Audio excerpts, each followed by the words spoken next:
Katy, thank you for joining me this morning for the gift. Katy, you have experience in the field of theatre. Tell me a bit about your experience.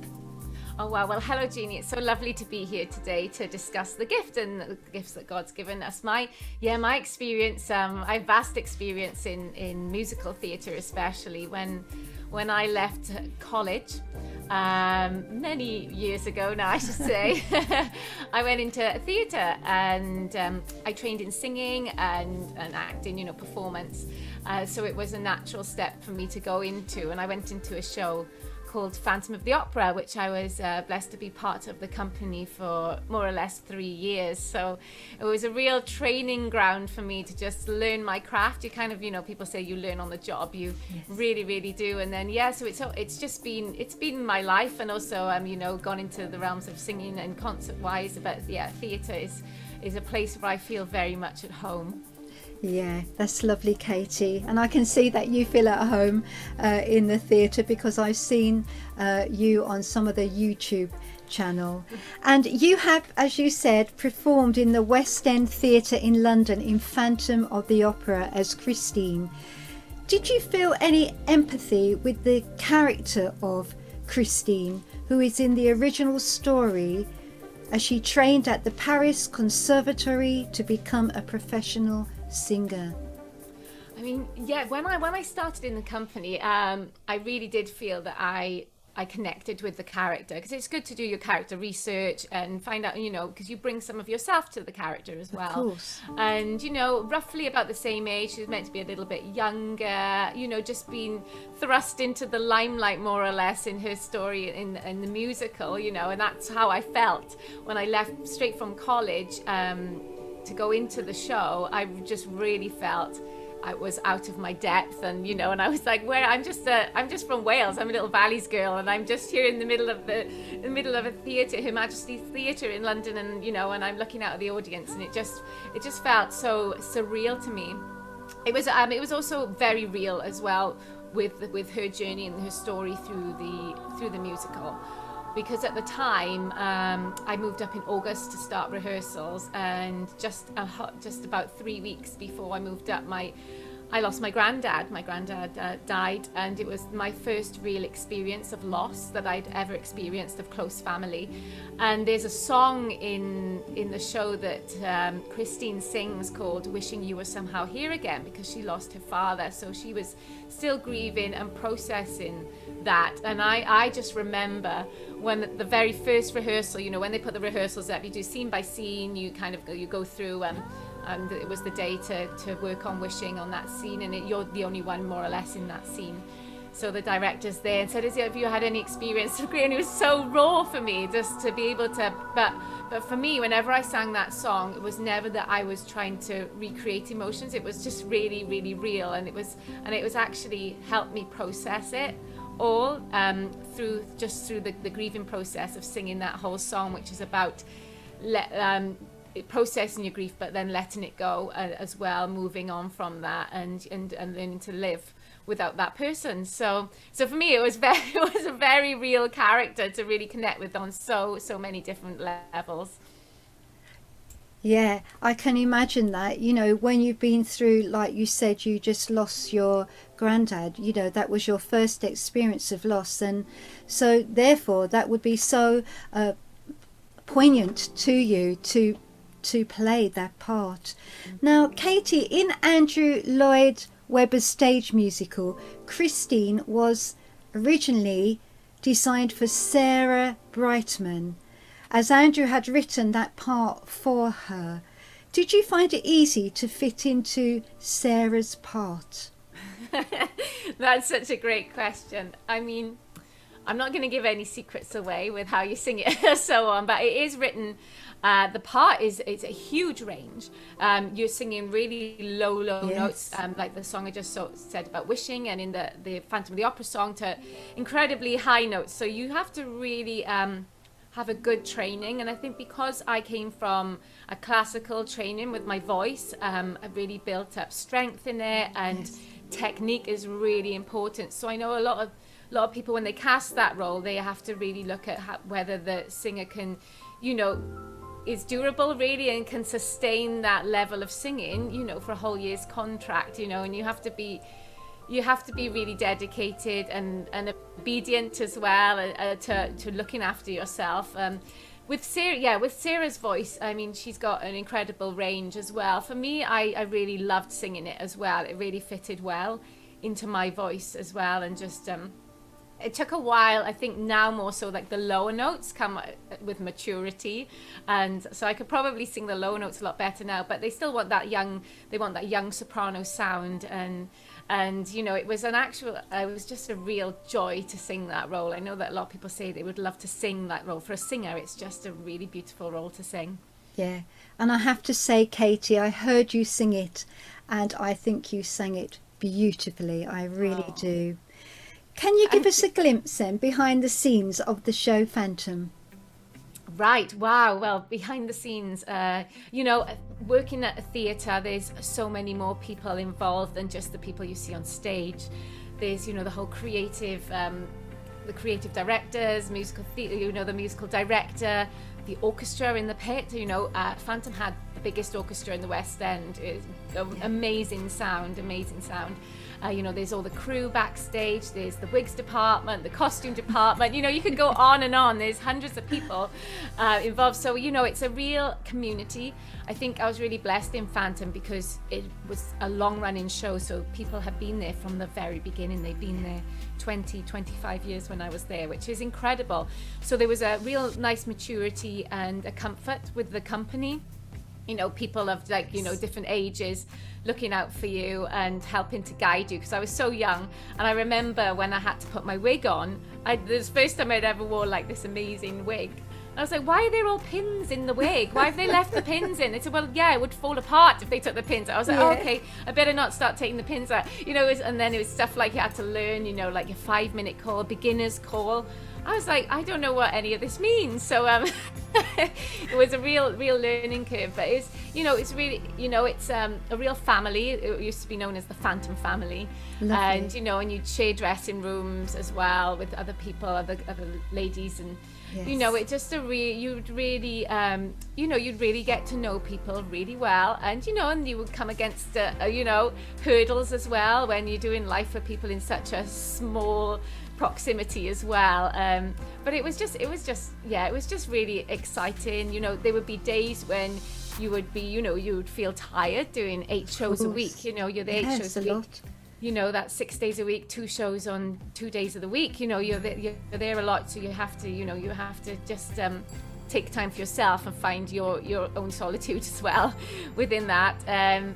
But it was just, yeah, I mean, it's just so much going on behind the scenes, and it was just great to be able to see the set close up, you know, and to see how it all works underneath all the trapdoors, and, you know, and it's just a working theatre is just a busy place, and it was just amazing for my eyes to be open to see how it actually works, because you really don't fully understand until you're actually there and you can see it before your eyes. Beautiful. And Katy, what artists then have inspired you in your singing, would you say? Wow. Yeah, this is a really difficult, I could have a huge long list. And I was thinking about this. I mean, there's so many singers from different genres as well, because I like to be flexible with my voice and what I'm listening to. I suppose when I was, you know, listening to classical singers, you know, I just love like the Barbara Bonnies, and, you know, like those listening to wonderful sopranos. I love listening to some musical theatre sopranos, like might not have heard of them, Audra McDonald, an American singer, and Kelly O'Hara, some just really beautiful singers, Christian Chenoweth, real energetic, wonderful singers. You know, I do listen to a lot of female singers because I love to hear how their voices go, but then I love listening to pop singers as well. So I went to see Celine Dion in concert and really just heard like the whole performance and how she sings. I just find it fascinating. You know, Whitney Houston, amazing voices. One of my favorite ever singers is a lady called Sandi Patty, American Christian singer, and her voice would just go off forever. Just an amazing singer. But I just really like And sometimes it's hard to switch off, as a singer, you're analysing all the time, thinking, how did they do that? But in a positive way, you're thinking, oh, wow, how did they do that with their voice? I'm always really intrigued with how the voice works. And also its uniqueness, and like the gifts that God has given us is very unique to ourselves, or how we sound. And just exploring that as well. But I mean, there's just been so many singers that I just love to listen to, and even friends of mine, who are singers as well, might not be famous or well known, but just beautiful voices. Yeah, I think you can learn a lot from watching other people in their performances, as you say. So, Katy, what do you personally hope your audience will take away with them? So when you're in theatre and you're on that stage, what you want to do is when someone's in the audience, you've got to think they might have come from a really busy day at work, they might be stressed, or they might be, they could be in any kind of emotional state, that they want to come there and they want to have it's an escapism, really, isn't it? And they want to be taken into a story, they want to be entertained as well. Yes. As before anything else, really, and just to have a really lovely night. And the thing is, when you're on that stage, you can think, I can add to that person's experience and give them just a really wonderful experience. So whenever I went out on stage and I'm feeling tired, or you're not feeling on your best, you just have to think, I'm just going to give and give all I can in that moment to just helps that person's situation, and just to give them a wonderful night out at the theatre that they'll remember. And it's just an experience, whoever they've shared that with and gone with, that it's just a really wonderful memory. And I think that's always something to remember, what we're giving and what we're sharing. We're sharing our gift with the people who are watching. That's right. I think that's a lovely attitude that you have there as well, Katy. So Psalm 147 verse 7 tells us to sing to the Lord and make music. You, Katy, play the piano and you write songs that often have Christ-centered lyrics. So what do you think makes a really good worship song? Wow. Well, I just love worship songs. I listen to them all the time. It's kind of my go-to, even when I'm like running. It's just act of worship. Yeah. And I think what makes a really good worship song is a song that brings people into worship with God. Ideally, that's what it's for. Using music. I mean, we can worship God in different ways, but we're talking of music here and songs. And I think just having really sound words, lyrics that are really biblically based, to lead people through God's word as well, or, and that marries up with just a great tune as well, something that moves you. I'm always playing around when I'm writing about different chords and how do I feel when I change that chord, and where does that lead me? It's a real exploration of music, which is fascinating. And and I also love worship songs where people write about how they were led to God and their own personal experiences. So you've got those kind of different polar opposites, really, with worship songs. But I think there's a place for everything, and there's a place for different genres in music for worship. People sometimes rap, do other things, that more modern songs, or like some beautiful hymns. I think that God is so creative that he hasn't given us boundaries in any way that we can worship him through music. So I just really, really love exploring that, and that's why we keep getting some great worship songs coming out. And and the ones that really stand out, they just stand the test of time, don't they? When you look back at those who wrote hymns, there are hundreds and hundreds and hundreds of hymns of the time, but there's a select, like a handful that really made it to where we are today. So I think it's just really important for me, even when I'm leading worship and it's not my own songs, it's just, you got to think about what people want, their experience with God, and how you lead them to worship God in that moment. Yes, of course, for sure. So how can people then contribute their talent in churches or on Zoom? It may be a gift in music, or it may be a gift in another area.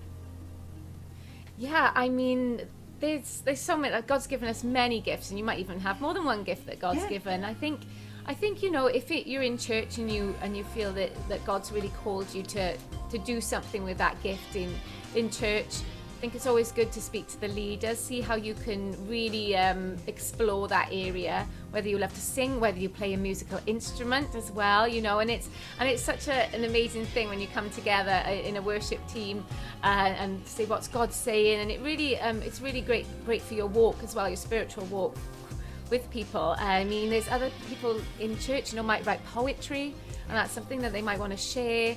I know friends who dance for, you know, before the Lord, and like to dance during worship and do other things like that. So I think it's just really listening to what God's saying to you and what he wants you to do with your gift.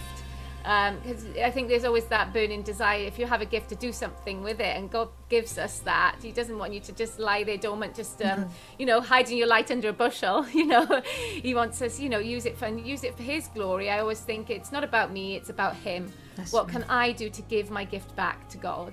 Yeah, that's lovely. And it is giving our gift back to the Lord that he has actually given to us, isn't it? So, Katy, how can we then be a good steward of the gifts that God has given us? I think look after your gift as well, and I think journey with the Lord with your gift as well. See where he's leading you, because he might lead you into an uncomfortable situation with your gift, like he's pushing you maybe, or just stretching you. Maybe that's a better word, to stretch you with your gift as well. I think just always be focused on Jesus, in Jesus with your gift. And I think you know, don't rest on your laurels with your gift as well. I think we can always learn, always expand, and the more you do it, like the more I sing and the more I play, I just find new things. I know that people who write, the more they write, it's like, oh wow, you know, you just really feel that, you know, you really downloading things from heaven itself, in a way that, you know, you can really have that connection with God through whatever you're doing, and really listen to him, and you just don't know what doors he might open through that, and just not to neglect it. I think sometimes we can, and even I, you know, even I'm guilty of that sometimes. You know, you think, oh no, I've got to clean the house, I've got to do this, this, all this list of things before then I get to sit down at the piano and do it. And then sometimes I just think, no, I'm going to leave that. I need to sit down. I've got this burning desire now to sit down and write this song, or to work on one that I've written, and to do it now. And then God really blesses me in that moment. Yeah, that's great, because I agree with you there. We don't want our gift to lie dormant, and we don't want to neglect it, but nurture it and develop it, as you say. Now, Katy, you're going to sing to us a song now, and I'm really looking forward to this part of our interview. So I'm going to hand over to you to tell us how this song came about. Great. Well, I'm going to dive in at the deep end, and I'm going to play I'm just going to play a section of it, not all of it, because I might change the words of it. But it's the first song that I wrote a couple of months ago, and it's a song called Liberation. And I know that the word liberation in the worldly sense has been really taken away with what God means to have liberty and to be free. And it was just really on my mind, like, what does the Bible say about liberation? And there's a scripture that I read in Galatians chapter 5 verse 1. It says, "Stand fast therefore in the liberty by which Christ has made us free, and do not be entangled again with the yoke of bondage." And it just really spoke to me, because I think as Christians we want to invite people to church and show them the love of Jesus and tell them the gospel, but we also have to then, you know, we have to talk about sin. Sin is a big issue. It's the biggest sickness in the world. Yes. And I think it's just the real message of this song is that it's freedom from sin. Jesus frees us from sin, but he doesn't free us to sin. You know, he says, "Come as you are," but he doesn't say, "Stay as you are." He wants us to be ever change, you know, ever growing in him. That's to right. Become Christ-like. So it's a strong message that which I know some people might find hard and might find convicting, but I just felt that God really wanted me to write it and to just not just like center on sin, but it's like, when God changes you, gives you that freedom, look at the hope that comes with that, the hope in Jesus, and how he can transform your life out of there, if you feel in the gutter with whatever you're doing, to bring you to that amazing place in relationship with him. So yeah, so I'm just gonna play the first verse and chorus for you. Is that okay, Jeannie? Thank you, Katy. Yeah. So here we go.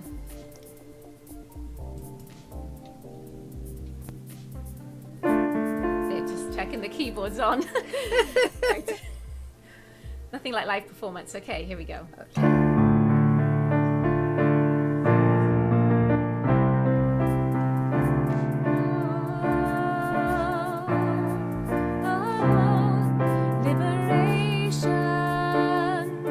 Souls and for our hearts, liberation, when you died for a new start. Set our hearts on fire for your truth and for your word, Jesus our Savior. It's for you that my heart burns. You've set me free, free to know your ways. When Son of Man came to show the way, your righteousness revealed from faith to faith. For the just shall live in hope, and by your grace help us seek you, Lord, till we come face to face. For the just shall live in hope, and by your grace help us seek you, Lord, till we come face to face. Katy, that was beautiful, beautifully sang, and a beautiful song. Thank you for joining me and sharing your gift with us this morning. And can I say thank you to your dog also, because he has sat so lovely during this interview. Oh yeah, little Coco. Oh, she's really, she's great. She just loves to listen to songs and just sits there so quietly and doesn't bark. I can see she likes music. So Katy, thank you for sharing the gift. You have a beautiful gift that the Lord has given you this morning. Thank you. God bless you. Thank you, Jeannie. God bless you too. Bye-bye.